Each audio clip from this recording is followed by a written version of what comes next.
Handicapper Steve here, handicapping the racing from Gulfstream Park here on Saturday. It's the 2nd of January 2021. Gonna look at the stakes races on the program from Gulfstream, but before I get on to that, remember to please follow me on Twitter at Horse Racing Kid 5 for more selections for race courses around the world. Let's get to the stakes action. We'll be looking at races 4, 5, the 6th race, which is not a stakes race, but I want to look at more marathon races this year, so we're gonna throw that in.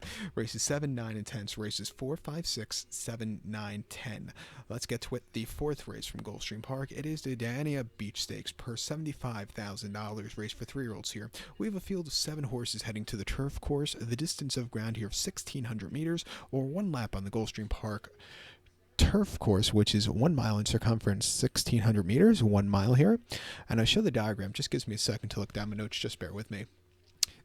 Top selection, we're going to go with the number 1 horse, Fighting Force. We'll go 1-3-6-2 in the superfecta, 1-3-6-2 super. Top selection, 1 horse, Fighting Force. This 3-year-old colt by Air Force Blue. Luis Saez gets the mount for Michael Tabor and Top Fletcher. The horse's most recent outing came the 5th of December here at Gulfstream, 1 mile in the main special weight, 41K, and the horse finally broke the maiden in start number 3, winning by 2.5 lengths. He stalked early from a stupidly wide poster, a little bit wide throughout, but when he got shown the whip, he just quickened up and got the job done. Very good run.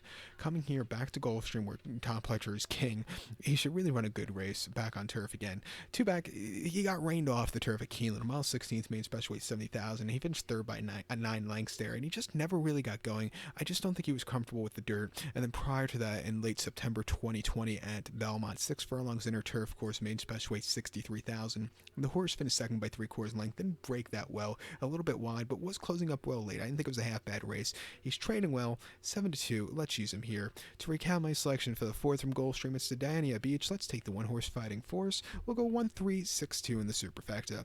The 5th race from Gulfstream Park, it is the Glitter Woman Stakes, purse $75,000, race for 3-year-old fillies. We have a field of 7 horses heading to the main track, the distance of ground of 1,300 meters, or the 6.5 furlong trip on the main track.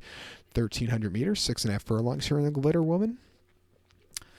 My top selection, we're going to go with the number 6 horse here, who is Dial to Win. We'll go 6-2-7-4 in the superfecta, 6-2-7-4 super. Top selection, 6 horse, Dial to Win. 3-0 followed by Dialed In. Timothy Hills trains this one. Paco Lopez gets the mount. The horse's most recent outing came 21st November at Calder, 6.5 and at main special weight 36,000. And the horse won by 3 lengths and basically did everything on the front and all throughout, quickened up nicely. That was a very easy race.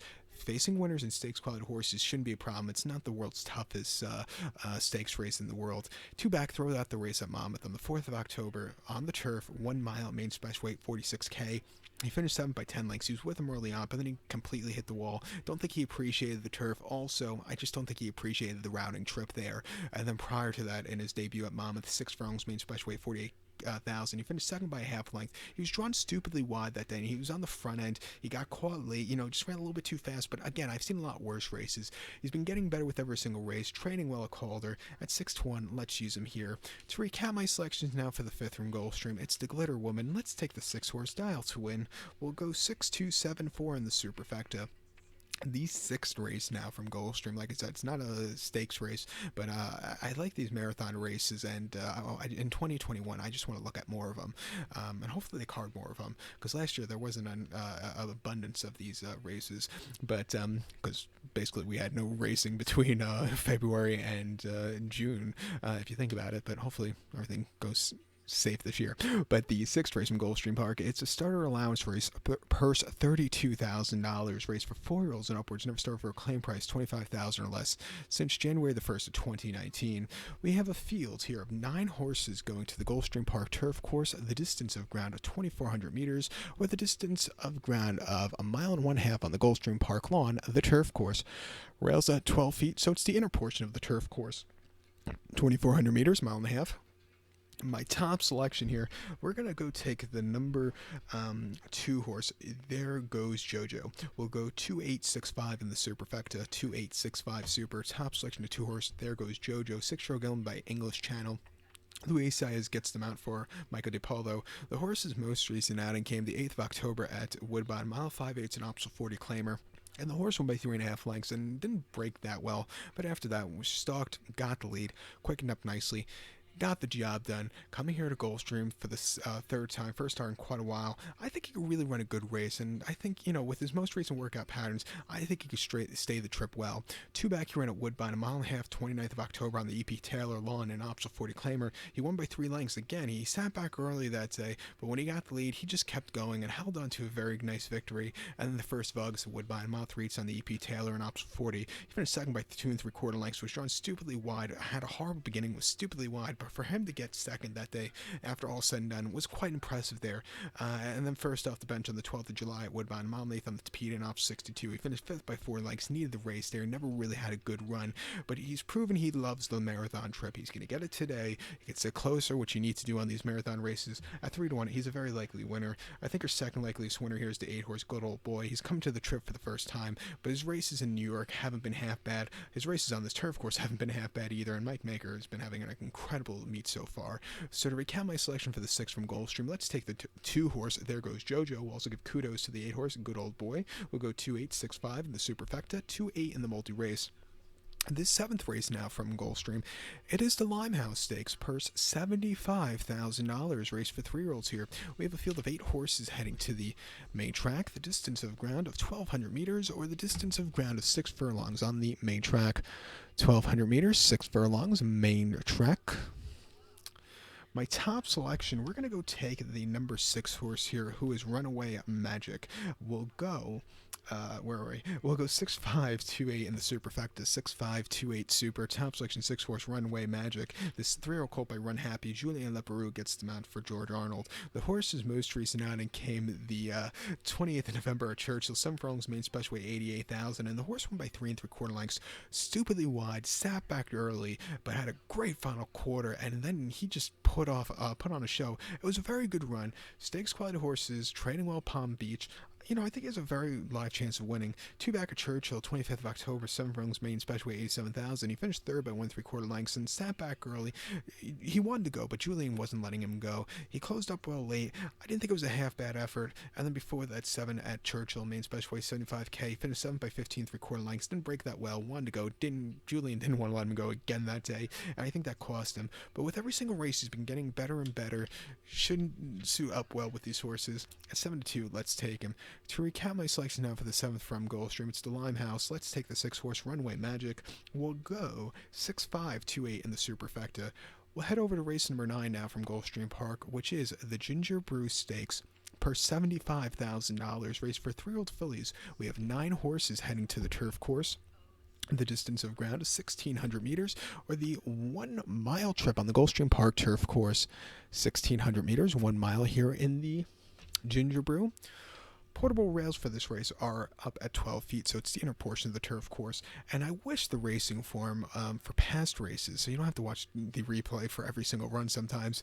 I wish for Gulfstream in particular, they would post if the race was on the inner portion of the turf course or the outer portion, because it would make it so much easier sometimes, because both turf courses play completely different at times. But, that's my one, wish in life, or at least put the rail settings up. That would be nice also. I know Equibase does that for some of their past performances, but DRF could do it also. But with that being said, my top selection in the Ginger Brew, I'm going to go with the number 3 horse, Honey Pants. We'll go 3-1-5-7 in the superfecta, 3-1-5-7 super. Top selection of 3 horse, Honey Pants, 3-0 filly by Cairo Prince, Christophe Clement trains. Iradetis Jr. gets the mount. The horse's most recent outing came on the 7th of November here in New York at Aqueduct, 6 furlongs outer turf and the Stewart Manor Stakes. The horse finished 2nd by 1 1/4 lengths. He sat back early mid-pack, got the lead. He just couldn't keep up late, but he ran his heart out. They ran quite quick for the 3/4. Coming here in a portion which plays towards speed a lot, I think he really ran a good race. I also like the booking of Iradetis up. 2 back here in the main special weight 80K at Belmont, 6 furlongs inner turf course, 25th of October. He won by 4 lengths that day and basically sat on the front and all throughout. Quickened up easily that day, barely got the whip. That was a very good, impressive victory, especially at 10-1. And then the dirt debut at Belmont, 6.5 furlongs, main special weight 63K. He finished 6 by 10 3/4 lengths there and was wide throughout and just never had anything. I don't think he liked the dirt Park that day. His turf races are better. First are around 2 turns on a speed-favoring turf course. At 3-1, I like him a lot. The one horse Oyster Box, second off the bench to a longer trip. I think he also has a live chance. Also training very well at Palm Meadows. We'll put him on the multi-race at 5-1. But to recount my selection for the ninth from Gulfstream, it's the Ginger Brew. Let's take the 3-horse Honey Pants. Also give kudos to the 1-horse Oyster Box. We'll go 3-1, 5-7 in the superfecta, 3-1 in the multi-race. The 10th race now from Gulfstream Park. It is the Mucho Macho Stakes, purse $100,000 race for 3-year-olds here. We have a field of 10 horses going to the main track. The distance of ground is 1,600 meters, or the 1 mile trip on the Gulfstream Park main track. 1,600 meters, 1 mile in the Mucho Macho Man. And, usually, years ago, here in South Florida, at Gulfstream, they used to start the Road to the Derby with the Hutchinson, or the Swale, I think, one of those 2 races, and then it used to go Hutchinson. There was no whole bull stakes years ago. That's something that's come up in the last 20 years or so, but it used to be Hutchinson, Fountain of Youth, Florida Derby, and then Flamingo, if you want to go by that. But now in South Florida, you have the Mucho Macho Man, the Holy Bull, Fountain of Youth, Florida Derby, blah blah blah, and then sprinkled in you have the Swell and Hutchinson. But so in South Florida now you have more of these Derby kind of prep races, which I think is quite cool. With that being said, my top selection here, I'm gonna go with the number 1 horse Ultimate Badger. I'm gonna go 1-4-5-7 in the superfecta, 1-4-5-7 super. Top selection 1 horse Ultimate Badger. This 3-year-old colt by Commissioner Corey Lanery gets the mount. The horse's most recent outing came 28th of November at Churchill, mile 16th in the Grade 2 Kentucky Jockey Club, and the horse finished 8th by 17 3/4 lengths there. Drawn stupidly wide, was wide throughout, and he just never had a run. Cutting back to a 1-turn mile, I think his races, are up to scratch to win against these horses. 2 back at Churchill, mile 16th, off 75. He won by a neck. He stalked, again, stupidly wide throughout, but he got the job done, holding on to a very nice victory. And then at Keeneland, 1 mile and off 75. He finished second by 4.5 lengths. He just kind of stalked, a little bit of a turn of foot, but it wasn't anything spectacular. And then before then, the Iroquois at Churchill, 1 mile on Derby Day. He finished 7th by 12.25 lengths there, and he just really had nothing. But his debut at Ellis, going 5/8, was very impressive, winning by 4.5 lengths. He just won for fun there, but he's training well locally, cutting back to a 1-turn mile, finally drawn well. At 15-1, let's give him a shot. The 4-horse Kiger, I think also has a chance. 3-year-old colt by Verrazano. Edgar Zayas gets the mount for Safi Joseph. With his 3 races, they're not bad run at all, and he's another horse that should benefit with a 1-turn mile. And also the 5-horse Musta Beg, I probably said that wrong, but pardon me, for Tom Pletcher, cutting back in coming back to from turf to dirt today should suit him well. And also, that hopeful race wasn't half bad. We'll give him a shot at 5-2, but I do prefer the other ones before him. But to recount my selection for the 10th from Gulfstream, it's the Mucho Macho Man. Let's take the 1-horse Ultimate Badger. We'll also give kudos to the 4 and 5. We'll go 1-4-5-7 in the superfecta, 1-4-5 in the multi-race. So good luck to all, and please follow me on Twitter at HorseRacingKid5. Good luck, everybody.